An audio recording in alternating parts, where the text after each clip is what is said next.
On and on डायबा life, मधुमेह रहित जिंदगी की ओर। डायबिटीज के क्षेत्र में एक आविष्कार। आइए इस डायबिटीज को संक्षेप में जान लेते हैं। डायबिटीज मेलाइटिस या मधुमेह एक चयापचयी विकार है जो इंसुलिन स्राव की गड़बड़ी या इंसुलिन प्रक्रिया में गड़बड़ी या फिर दोनों ही वजहों से होता है। डायबिटीज पैनक्रियाज का विकार है। पैनक्रियाज इंसुलिन नामक एक पदार्थ को खून के अंदर रिलीज करता है,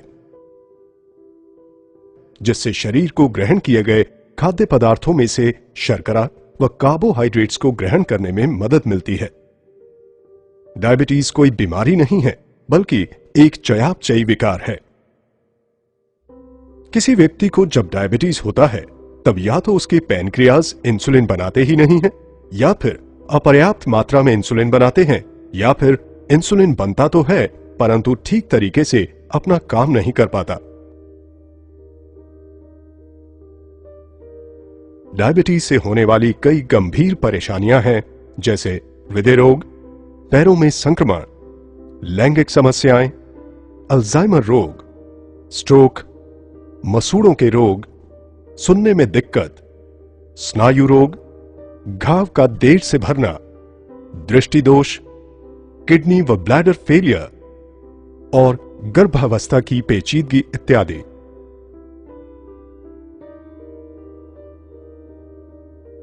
भारत बहुत तेजी से दुनिया का डायबिटिक कैपिटल बनता जा रहा है। भारत में अभी करीब 62 मिलियन लोग डायबिटीज से ग्रस्त हैं। 2030 तक ये संख्या 100 मिलियन से भी अधिक हो जाएगी। करीब 35% आबादी को ये पता ही नहीं है कि उन्हें डायबिटीज है। भारत डायबिटीज कैपिटल क्यों है? इसका एक मूल कारण है एशियन इंडियन फेनोटाइप, जिसमें HbA1c का काउंट बढ़ जाता है। एशियन इंडियन फेनोटाइप में BMI कम होने के बावजूद भी कमर का घेरा काफी ज्यादा हो जाता है। पेट का मोटापा, न्यूनतर एडिपोनेक्टिन, उच्च C रिएक्टर प्रोटीन स्तर इत्यादि की वजह से भारतीयों में इंसुलिन प्रतिरोध बढ़ जाता है। आइए हम इस HbA1c को समझ लेते हैं। जब आप अपने शुगर की जांच कराते हैं, जो उस जांच के वक्त का ही होता है, जबकि HbA1c के जांच में आपको 2-3 महीने के औसत स्तर का पता चलता है। इसे ग्लाइकेटेड हीमोग्लोबिन या A1c भी कहा जाता है। A1c शर्करा युक्त होकर परिवर्तित हो गया एक प्रकार का हीमोग्लोबिन है। जब शरीर शर्करा को प्रोसेस करता है, तब रक्त प्रवाह में मौजूद शर्करा स्वाभाविक रूप से लाल रक्त कण के एक प्रोटीन के साथ जुड़ जाता है। लाल रक्त कण की उम्र करीब 8 से 12 हफ्तों की होती है। इसीलिए HbA1c का मापन इस अवधि के औसत शुगर लेवल को दर्शाता है।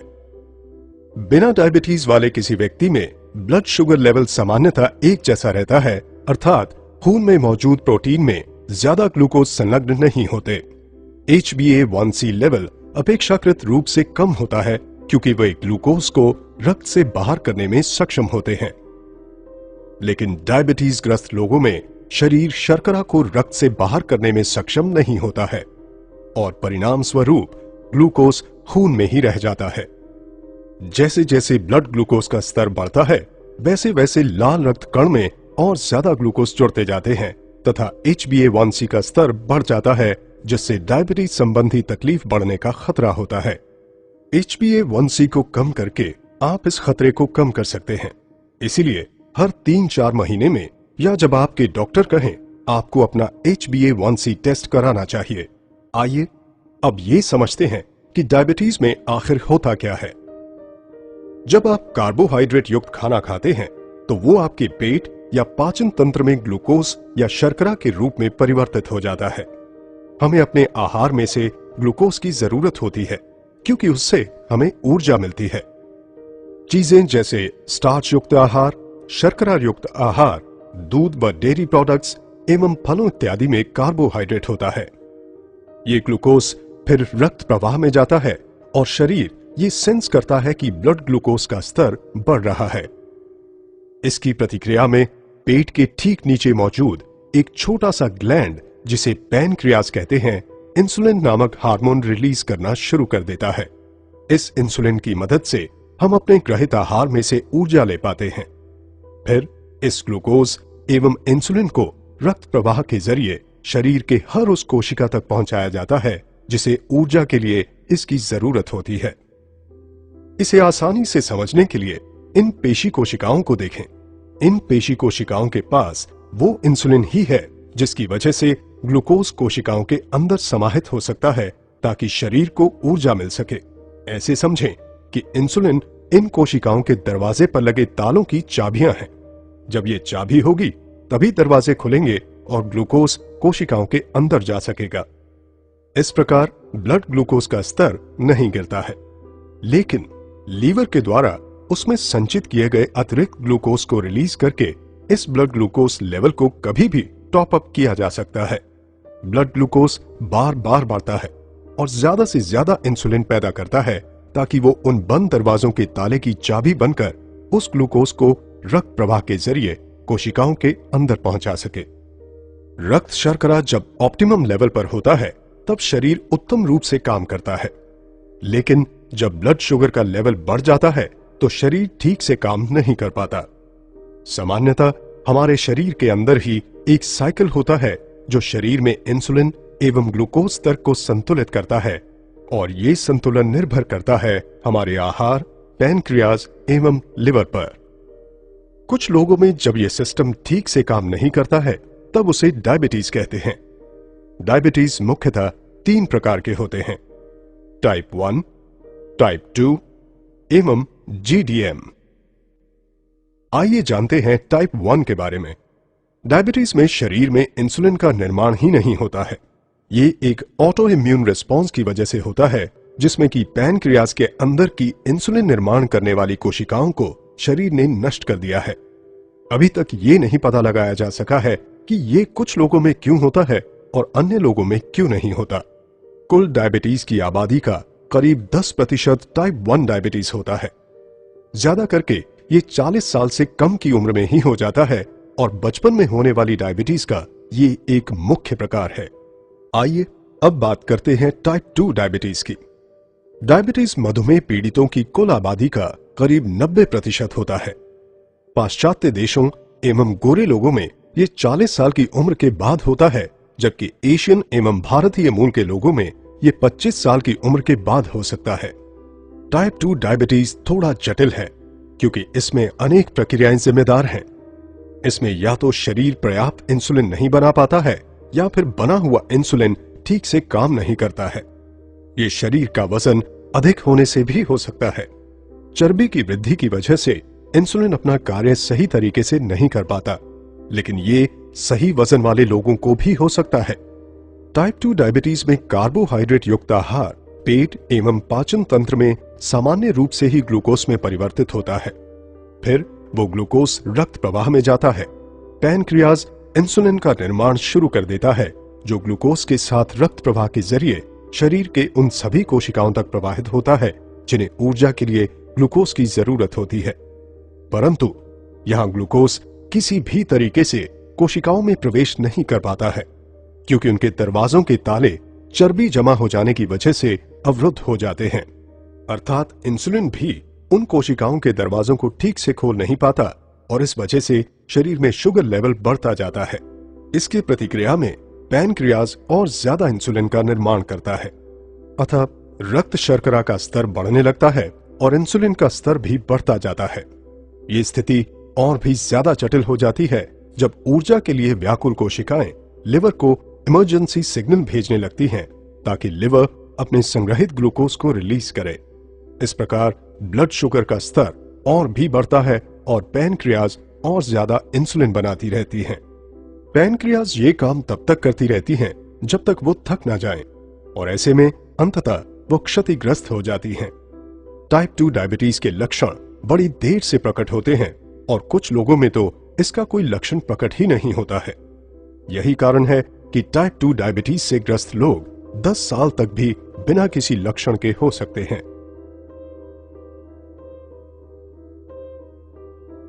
और अब हम बात करेंगे GDM डायबिटीज की। जेस्टेशनल डायबिटीज मधुमेह रहित किसी भी महिला को होने वाली एक अस्थायी परिस्थिति है। जिसमें शुगर लेवल ज्यादा होता है। हालांकि इसका ठीक ठीक कोई कारण तो ज्ञात नहीं है, लेकिन ये गर्भनाल के हार्मोन में वृद्धि होने के कारण मां और बच्चे को होता है। डायबिटीज से पीड़ित लोगों में ग्लूकोज उनके शरीर की कोशिकाओं में प्रवेश ही नहीं कर पाता, अतः ब्लड ग्लूकोज का स्तर बढ़ता ही जाता है।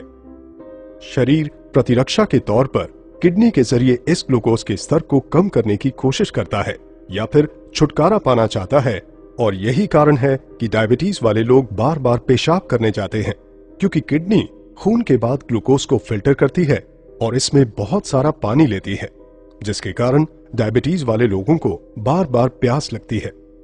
उनके पेशाब में बहुत सारा ग्लूकोज होता है, जिससे बैक्टीरिया को पनपने के लिए अनुकूल परिवेश मिलता है। इसीलिए अक्सर ऐसे में योनि संक्रमण व खुजलाहट होती है। इसी प्रकार रक्त में भी ग्लूकोज की मात्रा काफी अधिक होती है, जिसकी वजह से ताजे जख्मों पर सामान्य से ज्यादा बैक्टीरिया पैदा होते हैं और जख्म भरने में देरी होती है। ग्लूकोज आंखों के आगे लेंस में भी जमा हो सकता है, जिससे लेंस के अंदर का तरल धूमिल हो जाता है। इसकी वजह से डायबिटीज ग्रस्त कुछ लोगों को धुंधला दिखाई देता है, क्योंकि ग्लूकोज शरीर की कोशिकाओं में पहुंच ही नहीं पाता, जिससे कि शरीर को ऊर्जा नहीं मिल पाती है और परिणाम स्वरूप डायबिटीज वाले लोगों को ज्यादा थकान महसूस होती है और वो अपने दैनिक कार्यों को करने में भी असमर्थ महसूस करते हैं। लेकिन वहीं दूसरी ओर शरीर को काम करने के लिए ऊर्जा की निरंतर जरूरत होती है। ऐसी स्थिति में ऊर्जा पाने के लिए शरीर अपने अंदर संग्रहित वसा को तोड़ना शुरू कर देता है, और यही कारण है कि डायबिटीज में शरीर का वजन कम होने लगता है। इस प्रकार डायबिटीज के मुख्य लक्षणों पर एक नजर डालें तो वो हैं बार बार पेशाब के लिए जाना, ज्यादा प्यास लगना, योनि संक्रमण एवं खुजलाहट, जख्म का देर से भरना, धुंधली दृष्टि होना, थकान महसूस करना एवं वजन में कमी होना। डायबालाइफ डायबिटीज केयर के क्षेत्र में एक आविष्कार है। डायबालाइफ लहसुन के अंदर मौजूद स्टेबलाइज्ड एलिसिन पर आधारित है। लहसुन को एक चमत्कारी औषधि के रूप में जाना जाता है। लहसुन का इस्तेमाल प्राचीन काल से होता रहा है और ये इलाज एवं रक्षा के लिए इस्तेमाल किए जाने वाले पौधों में से है, जिसका लिखित प्रमाण है। लहसुन प्राचीनतम उगाए जाने वाले पौधों में से एक है, जिसे 5000 से भी ज्यादा वर्षों से उगाया जा रहा है। सभ्यता की शुरुआत से ही लहसुन का प्रयोग होता रहा है, चाहे वो मिस्र का पिरामिड हो या प्राचीनतम मंदिर। मजे की बात तो ये है कि वैसी सभ्यताएं जो कभी एक दूसरे के संपर्क में नहीं आई, फिर भी उन्होंने लहसुन का प्रयोग अपने उपचार व चिकित्सा में किया। मिस्र, रोम, चीन, भारत के प्राचीन मेडिकल की पुस्तकों में लहसुन के औषधीय गुणों का विवरण है। हजारों वर्षों से विश्व भर में लोग लहसुन को स्वास्थ्य लाभ के लिए उपयोग कर रहे हैं। प्राचीन काल से ही लहसुन को हर मर्ज की दवा माना गया है। कहा गया है कि इससे साधारण सर्दी फ्लू से लेकर प्लेग तक में फायदा हो सकता है। लहसुन डायबिटीज पर नियंत्रण करने में मदद करता है।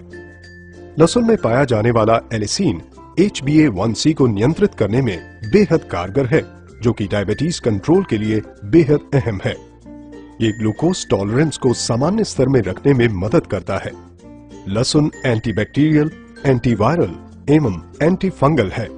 शोधों से ये प्रमाणित हुआ है कि खून में पाया जाने वाला लाल रक्त कण लहसुन के यौगिकों को प्रोसेस करके उन्हें हाइड्रोजन सल्फाइड में बदल देता है, जो रक्त धमनियों को रिलैक्स करता है तथा रक्त प्रवाह को बढ़ाता है। बावजूद इन सब के कच्चे लहसुन की अपनी खामियां हैं। कच्चा लहसुन पेट के एसिड से नष्ट हो जाता है।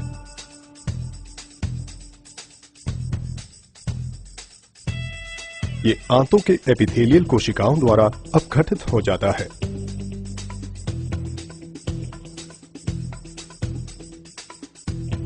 ये शरीर के पीएच से प्रभावित होता है। ये बदबू एवं मुख दुर्गंध देता है। इन सब का उपाय है 100% स्टेबलाइज्ड एलिसिन। एलिसिन लहसुन का प्रमुख जैविक घटक है, जिसमें औषधीय गुण होते हैं।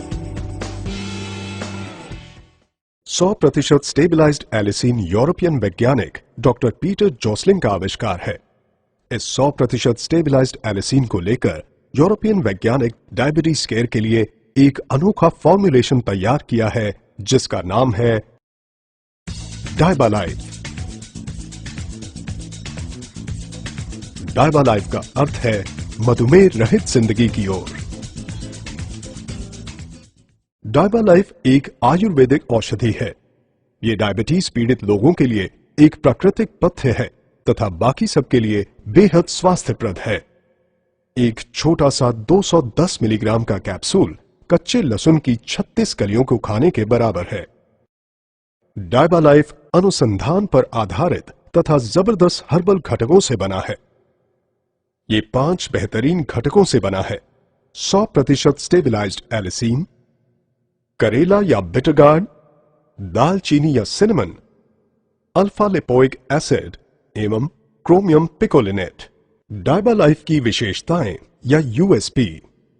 डायबालाइफ डायबिटीज केयर के क्षेत्र में एक आविष्कार है। भारत में पहली बार अनुसंधान आधारित एवं चमत्कारी प्रोडक्ट 100% स्टेबलाइज्ड एलिसिन से बना, 100% शुद्ध शाकाहारी कैप्सूल में बना, यूके ग्रास प्रमाणित घटकों से बना, नॉन जीएमओ घटकों से बना, पेटेंटेड फॉर्मूला, यूके जीएमपी अनुमोदित गुणी घटकों से बना, EJNR द्वारा सत्यापित घटक, MHRA द्वारा अनुमोदित घटकों से बना, डॉक्यूमेंटेड क्लिनिकल ट्रायल। मार्केट में इकलौता प्रोडक्ट, कोई कंपटीशन नहीं। विश्व के कई अन्य देशों में मौजूद।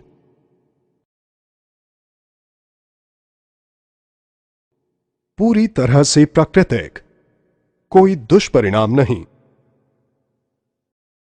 डायबालाइफ डायबिटीज के लिए खास तौर पर बनाया गया हमारा पहला फॉर्मूला है। इसके अंदर अनेक घटक हैं, लेकिन एलिसिन स्पष्टतः मुख्य घटक है जो टाइप 1 एवं टाइप 2 डायबिटीज में बेहद प्रभावी है। HbA1c को नियंत्रित करने में एलिसिन बेहद कारगर है। HbA1c हीमोग्लोबिन के साथ जोड़ने वाले ग्लूकोज का मापन है जो डायबिटीज कंट्रोल के लिए बिल्कुल अहम है।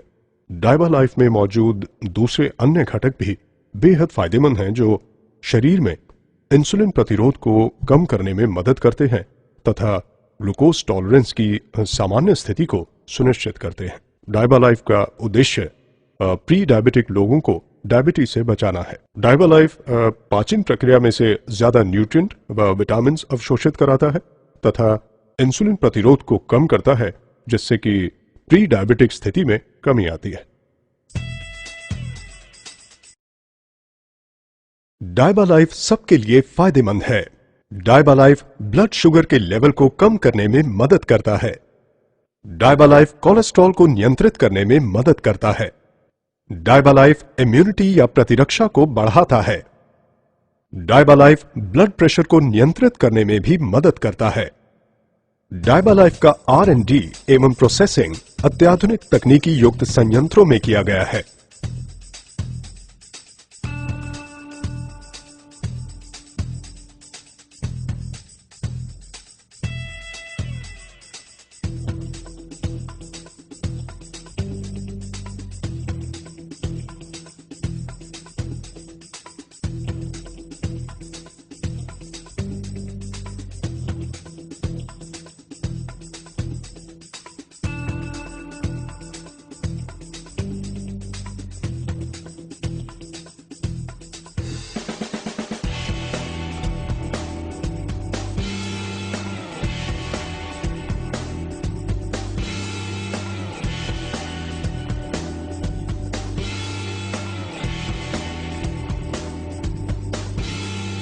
डायबालाइफ, मधुमेह रहित जिंदगी की ओर।